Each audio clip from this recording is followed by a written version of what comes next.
Let's look at the arguments against trade. The first is the national security argument. A country might not want to rely on other countries for its military equipment, resources, in case of an international conflict that disrupts these supply chains. A country might not want to rely upon other countries for vaccines, especially in the event of a pandemic. Cohen and Tabarrok, in their textbook in 2013, state it may make sense to support a domestic vaccine industry.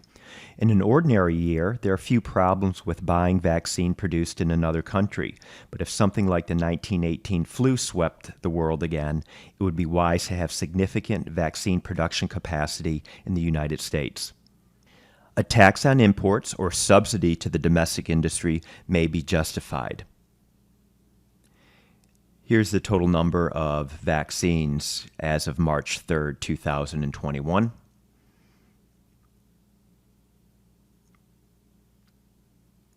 Nevertheless, stockpiling critically imported products may address the national security concerns rather than using protectionist policies.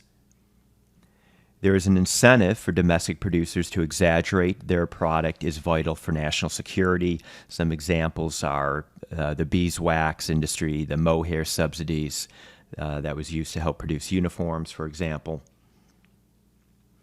All right, another argument is the infant industry argument. It's the idea that new domestic industries should receive temporary protection from foreign competition to allow them to develop. These firms might not be able to compete. They might have initially high production cost until they gain experience. Number one, tariffs on foreign competitors reduce the incentive for the domestic infant industry to become more competitive, so it may never grow up. Politicians don't have the knowledge on which infant industries are worth protecting.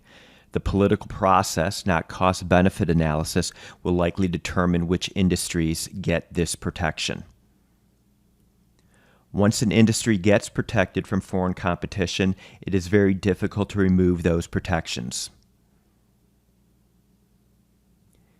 And the fourth argument is if the net present value of a firm's or industry's economic profit is positive, losses in the early years followed by offsetting gains in the later years, a company does not need protection. There should be ample investors willing to finance the firm's temporary losses to receive the more than offsetting future gains and higher profits. There's a child labor argument against trade. In 1992, labor activists were able to put pressure on Bangladesh's garment industry that responded by firing 30 to 50,000 child workers.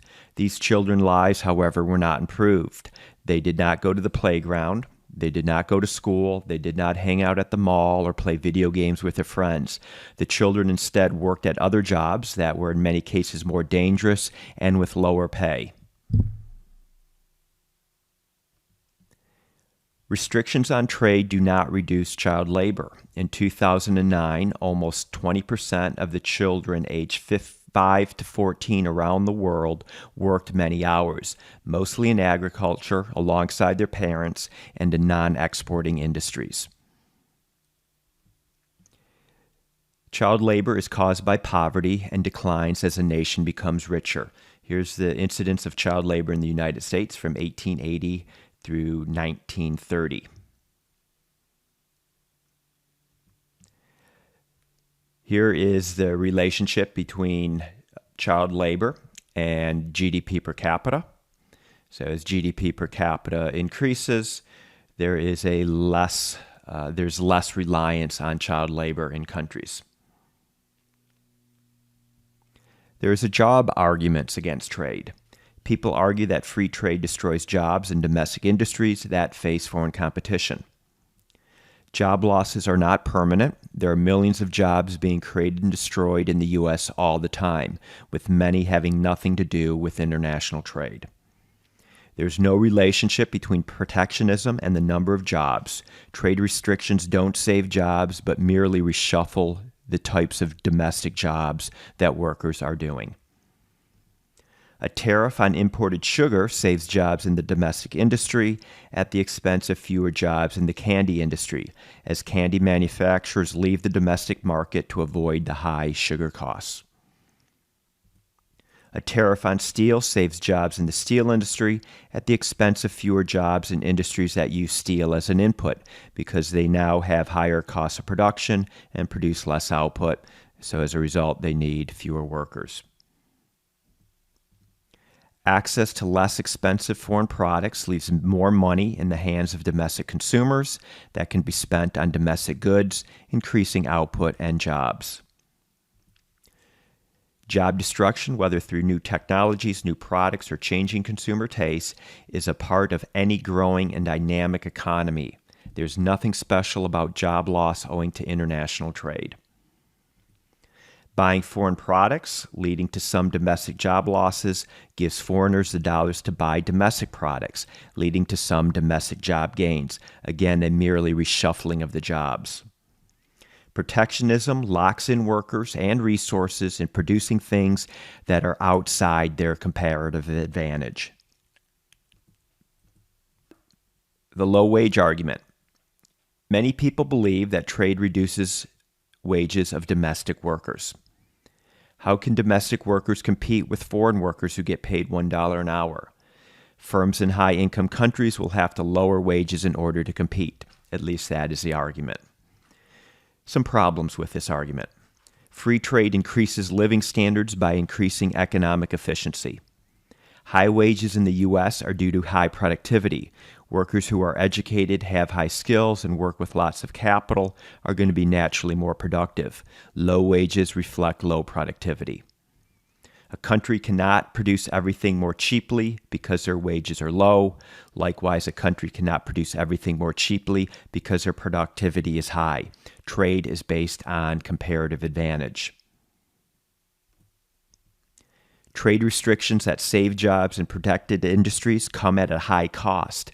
Domestic consumers must pay higher prices because of less competition.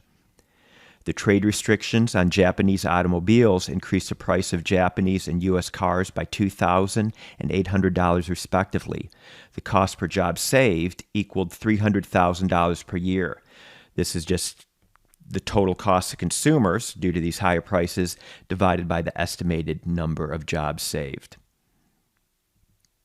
The cost of protectionism in the steel industry is about $750,000 per year for each job saved.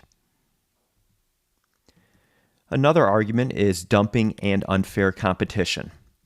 Dumping, selling a good for less than its cost of production. The argument is that a tariff should be used to offset the anti-competitive practice. Some problems with this argument. It is difficult for domestic governments to determine the actual production costs of foreign producers. As a result, the WTO, the World Trade Organization, allows countries to claim dumping if the price of the foreign good is cheaper in the domestic market than in the foreign market. But firms may want to charge different prices in different locations to account for differences in demand. New domestic companies may enter a market by offering low introductory prices to get consumers to sample its product. Is this dumping or unfair competition? Some firms will sell a product at a loss to generate more store traffic. Is this dumping or unfair competition? If domestic firms can engage in these practices, why can't foreign firms? If the domestic economy is harmed by low-priced foreign goods, would things even be worse if foreign firms simply gifted their products to domestic consumers, gave them away free? Imagine an alien from another planet can produce an unlimited number of cars and teleport these to planet Earth at no cost to the consumer. Would refusing this gift of free cars be wise because this is an act of dumping? Consumers benefit from low prices regardless on whether the goods are dumped. Unfair competition. Some people argue that domestic companies cannot compete with foreign firms who are subsidized or have weak environmental or worker safety standards. In terms of the subsidy argument, the gains from trade are still positive in the domestic economy if foreign governments subsidize the consumption of domestic consumers indirectly through their firms by taxing its own citizens. Environment and worker safety argument, we cannot expect poor countries to have the same level of environmental and worker protection standards as rich countries. They simply don't have the resources. The U.S. would be less rich today if we imposed 21st century style environmental standards and worker protection policies back in the 1800s. Poor countries have more pressing needs for resources than inefficiently using them to address first world problems. Okay, that's it.